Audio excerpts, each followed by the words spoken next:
Welcome back to Goffstown Today, the new local public affairs program being brought to you by the Goffstown Democratic Committee.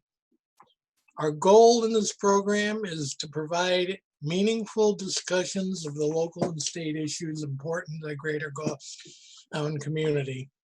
Today, we're going to be showcasing two more of our great local Democratic candidates for the 6 state representative seats that serve the people of Goffstown. Over the next several weeks, we'll be showcasing all of our Super 6 representative candidates and welcoming other special guests. We'll start today with Gary Evans, who's back this year for a rematch with Republican incumbent John Burt in District 39, the multi-town district that includes Goffstown, Ware, and Deering. As a virtual unknown in 2018, Gary drew more than 5,000 votes against Burt, a 5-term incumbent. And this year, Gary's coming back to win. A lifelong New Hampshire resident, Gary and his wife have lived in Ware for more than 40 years. A Peace Corps member, a former high school teacher, and a home remodeler, Gary is currently a member of the Ware Finance Committee and a former member of the school board. Our other guest will be Melanie Renfrew-Hebert, who's currently chairperson of Goffstown's trustees of the trust fund. She moved from Manchester to Goffstown with her family 7 years ago for its vibrant community life, small town values, and excellent school system. She's dedicated herself to serving the community and is involved in programs at her son's schools with local scout organizations and various town programs. Thank you both very much for running. Thank you, Gary. You're on. Hi. If you're watching this, I'm amazed because you've taken the time to actually look at people running for state rep, which is something that not very many people do. I'm going to repeat a few things that Len said because I have 12 minutes to fill. So yeah, I'm Gary Evans. I'm running for District 39, Ware, Goffstown, and Deering. I have lived in New Hampshire my whole life, although I've traveled quite a bit. I grew up in Londonderry. I went to Pinkerton Academy. I then went to UNH and got a Bachelor of Science in zoology. I joined the Peace Corps. I met my lovely wife 2 weeks before I left for the Peace Corps and decided to ask her to marry me just on a shot in the dark. Maybe she'll go with me. And it worked out. She did. So we went to Ecuador together, and that was a great experience. I came back. We found a little house in Ware that we could afford. Moved in here and raised our 2 daughters here. Very rural, well, at least was when we moved in here. I then got my teaching degree and taught for about 20 years science and math in various local schools around. I got my master's degree in chemistry at the time, which was fun. And believe it or not, chemistry is pretty interesting. I have live at a small farm. We have some chickens and some sheep. Not that that's terribly exciting, but let's see. I am a strong supporter of our public schools. I don't think we should be spending public taxpayer money on private schools and private institutions. These are some of my main points. I do believe in gun control. I don't think people ought to walk around with assault rifles. I think that there should be thorough background checks for everybody that has a gun. You know, if we just figure out that well, New Hampshire hasn't had a major shooting with school children killed, it's really just a matter of time. And you know, all those other communities where they were these disasters, I'm sure they thought that everything was fine as well. So I'm a believer in some laws to be safer on gun control. I'm a supporter of the environment. I believe that things should be, kept clean. I volunteer and pick up the side of the road, probably like a lot of people do. I have a 2-mile section that I walk twice a week and make sure all the trash from all the yahoos that throw out the beer cans is picked up. I'm in favor of Medicare for all. I think that that's would be a really good program. I'm on Medicare myself. I think it works quite well. And, healthcare is so important to everybody that it would be nice to have something where you didn't have to worry that you were going to not have healthcare. So if we had a program that was, inexpensive and government run, I think that would be a great program. Canada does it. And I know some people, at least on the Republican side, say, oh, we don't want to be like Canada.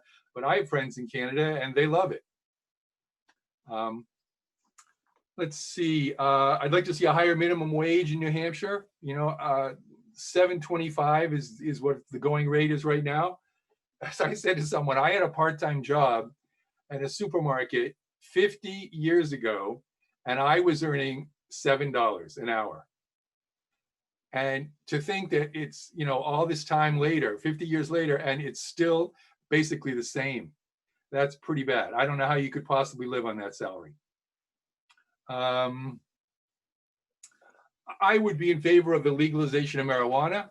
I think that my experience, of course, I grew up in the 70s, but that if you have liquor stores all along the highways, bringing in income from people buying liquor from out of state, that we could sell marijuana and make quite a bit of money. And there are states that have done that. Colorado, I know, is one, and they have now gotten a tremendous amount of income from that. And we certainly in New Hampshire need more income to support our schools.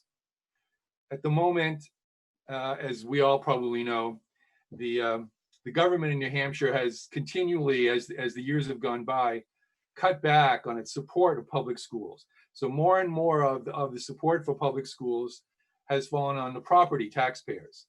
And all of us, myself included, complain about these huge property tax bills that have gone up and up and up. My property tax bill on this property, I own about 7 acres, and where was about $400 when I moved in here. Of course, it was 40-something years ago, but now it's about $7,000. That's pretty amazing. So we really need income to support these schools a lot better than we have right now.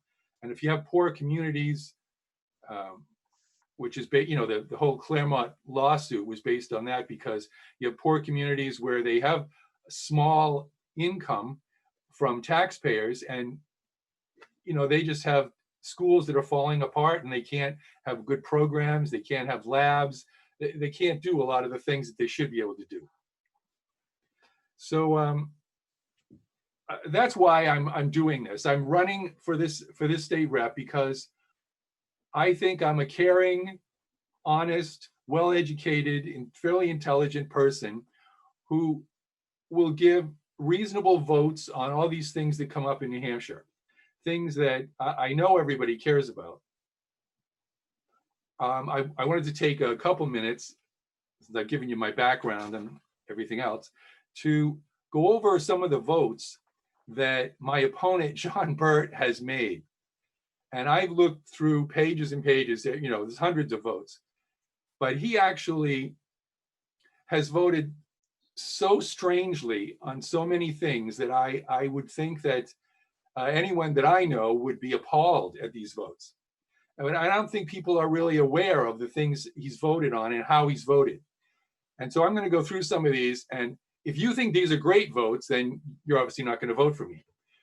But if you didn't know that he voted this way, it might be of concern, and you might consider voting for me. So I'm going to give you some of the highlights. He voted against funding for the elderly and disabled, against funding for Alzheimer's disease and community mental health, against funding the university system of education in New Hampshire.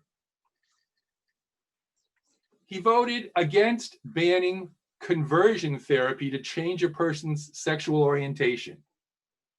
You know what that is? That's that bizarre religious idea that somebody came up with, that you could take your child, if he turned out to be gay, and send him to this place, and they would work it out of him, make him so he felt so bad about himself that he would change. That it's very detrimental and usually causes suicide. He voted for reverting public taxpayer money to private and home schools. In other words, our taxpayer money that is small as it is to support our public schools, he voted for taking that away to go to private schools or home schools. He voted against background checks for guns. I mean, just a background check that I think 90% of the population are in favor of. He voted for allowing felons to carry hidden loaded weapons. What would be the logic behind that? He voted for forcing state-funded facilities to have to allow firearms on their property. That's like hospitals, daycare centers, drug treatment centers, halfway houses, all would have to allow people to carry guns there. He voted against Medicaid expansion. Well, again, which is what I said earlier, that of course, I'm in favor of Medicaid expansion. He voted against paid family and medical leave insurance. He voted against raising the minimum wage. Just keep it what it is. He voted to allow a doctor, a nurse, or a pharmacy employee to refuse to sell you birth control. So if a woman came in and wanted to get birth control, someone working at a pharmacy could say, "Oh, I'm not going to sell it to you. You'll have to manage. We believe in, you should have as many children as you can." He voted to extend corporate tax giveaways to big tobacco, a reduction in the cigarette tax. And, we certainly shouldn't want to promote cigarette smoking. I mean, we all know it's a terrible detriment to your health, but, a reduction in the cigarette tax would simply make it easier to buy for people.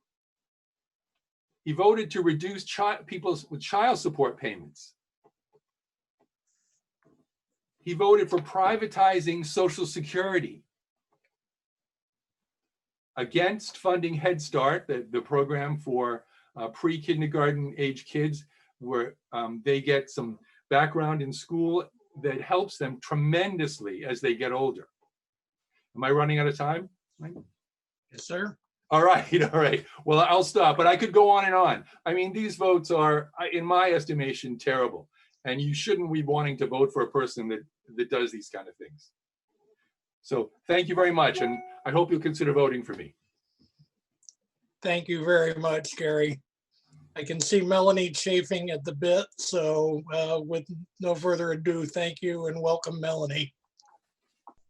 Great.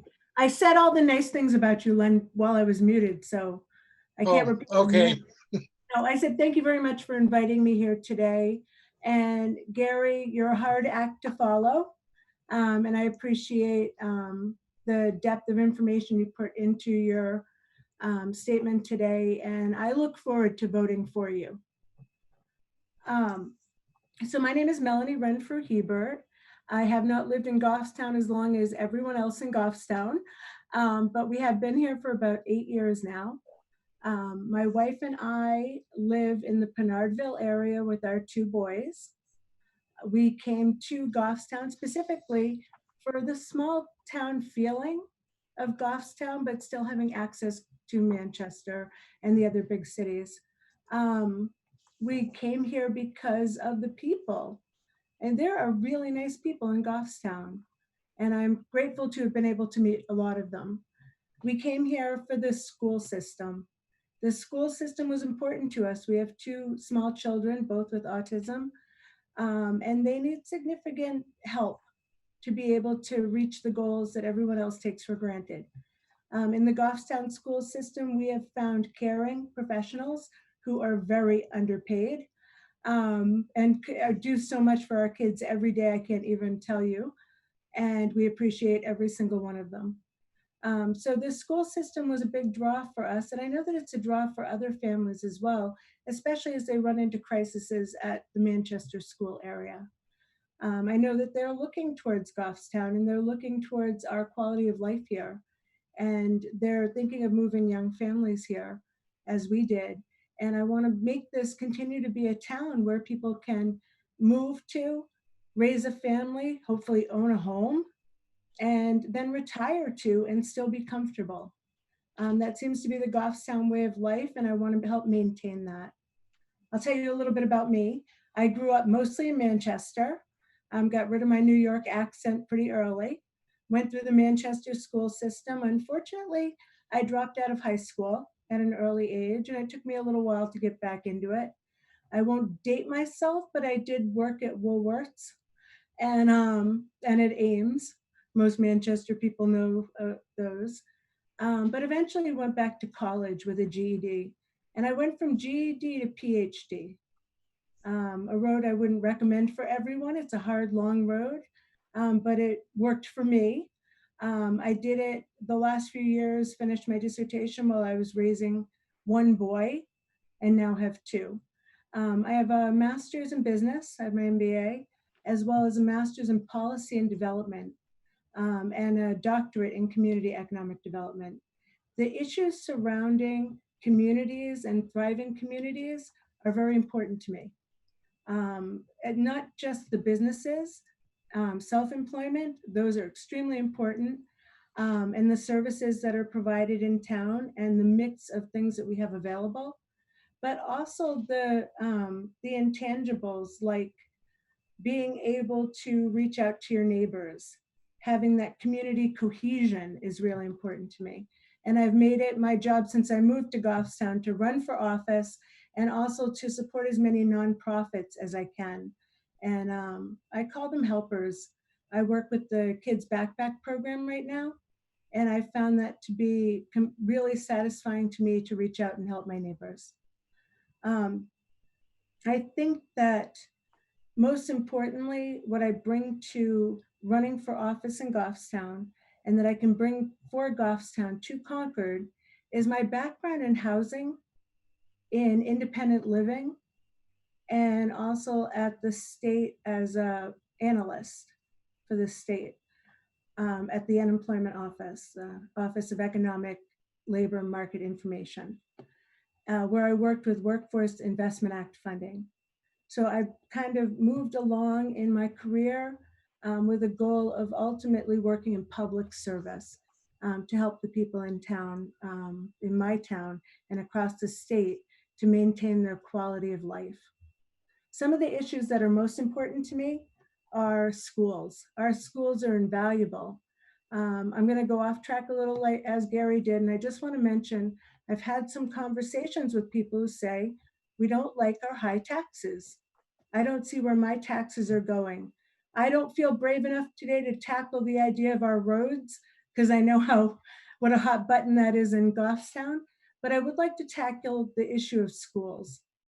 People in Goffstown deserve to have people who work in Goffstown, whether it be in the grocery store, the gas station, the town offices, or in the nursing home, taking care of your loved ones.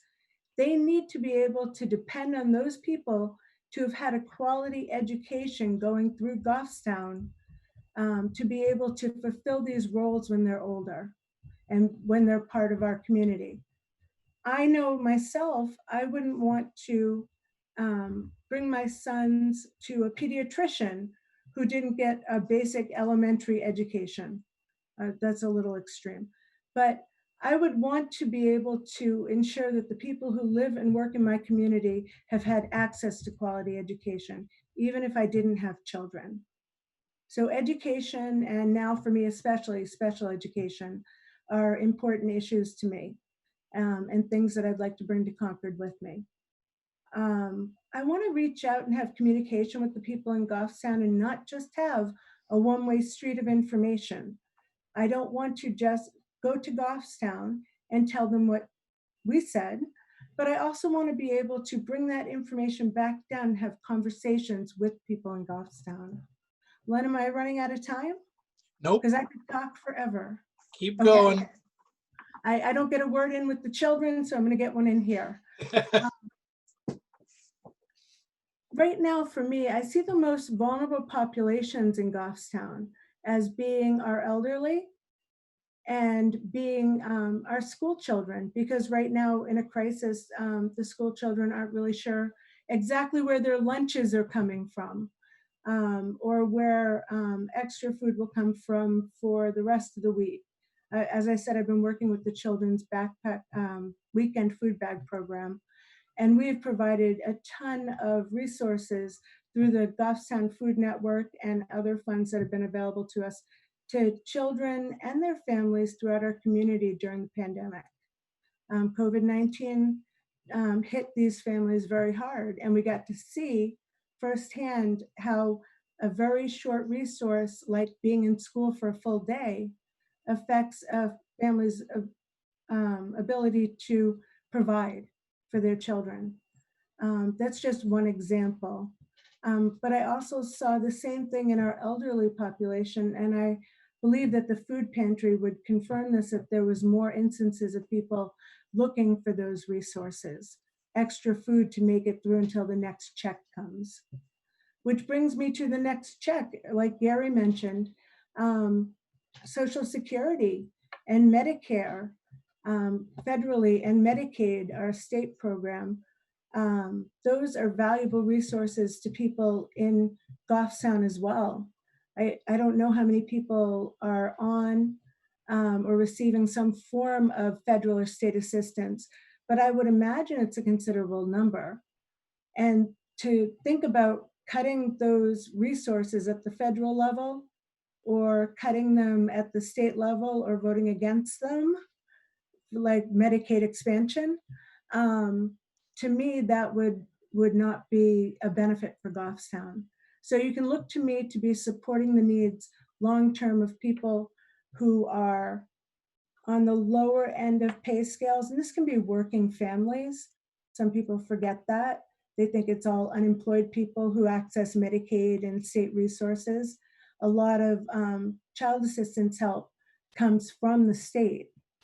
And so to cut those programs or to consider cutting them without looking at how that would affect every community, I think is irresponsible. So I would definitely be supporting that in Concord, representing Goffstown. I think that that's all I had. Did you have any questions for me, Len? Question, what do you think the legislature might be able to do to help out? The pandemic is, I think, only begun to take its toll on the school system, on the town. What kind of stuff would you support in Concord for pandemic relief? Well, I definitely agree with providing our schools with more funding to be able to, while children are in class, I know we're trying in class, and as a parent, I have my fingers crossed that it will work. But I kind of feel like we're headed back towards virtual or remote learning. But until then, I totally support our teachers in the classroom. And I think that they do need additional funding and additional help to try to maintain the standards that the CDC has given us, basic guidelines for protecting our children and the staff and teachers and their families during this pandemic. So I would definitely support state funding to help with that, as well as just providing teachers with the basic materials that they need in the classroom on a general basis. My wife is a college instructor. I teach at a college when I'm not busy. And we have a lot of friends who work in the elementary schools as well, and they all spend multiple hundreds of dollars out of their pocket every year just to end multiple hours, probably hundreds of hours during the school year, just to do the things that they can't do in their regular work day, to make sure that our kids have what they need in order to be successful in school. So I definitely would support any bills to help provide them with the additional assistance, with the biggest number one thing being, please pay them a reasonable wage for the work, valuable work that they do. A fight that's been going on for I don't know how many years. I thank you so much, Melanie, for that. I think we need to wrap up now. I'd just like to say thanks to everyone for being here and taking an interest in the race. You can watch these programs. They'll be aired on GTV going forward. We're going to have them posted on our YouTube channel, which you can search for under Goffstown Democrats. They'll be on our Facebook page, which is facebook.com Goffstown Dems. And please like them and share widely. Thank you very much for coming, and look for more programming in weeks to come. Thank you. Bye.